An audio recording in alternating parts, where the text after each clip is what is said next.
Hey guys, this is Calvin from InstaLOD. In this video, I want to show you how to set up lights within InstaLOD Studio XL for real-time rendering previews.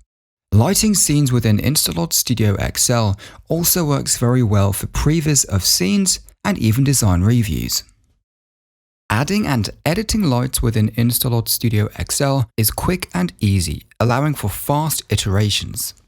The lights inside of InstaLOD Studio XL have been constructed in such a way that they can be saved and exported inside of FBX files.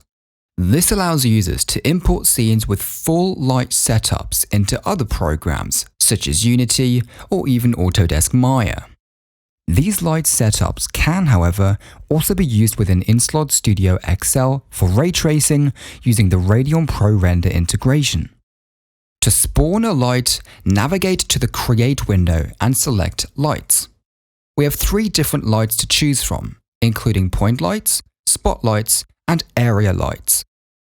Lights can be edited by navigating into the Object Inspector window and editing the brightness and color parameters.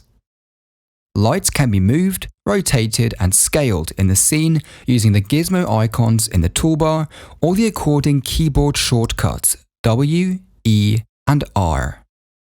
I would like this ruin to be lit in a night environment. Therefore, I will change the environment selection to a black environment to get a good overview of the mood and where additional lights might be needed. Let's go ahead and start setting up this scene with lights.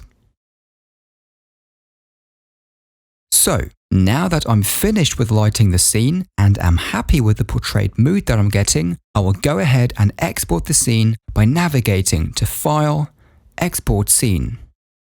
I want to make sure that Export Empty Nodes is enabled in the custom export settings, as the lights will otherwise not be exported within the FBX file.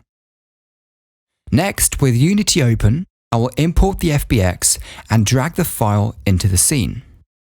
We can already see how the lights are imported and rendered correctly. With some additional adjustments in the game engine, the scene rendering can be improved quickly due to the initial setup made with InstaLOD.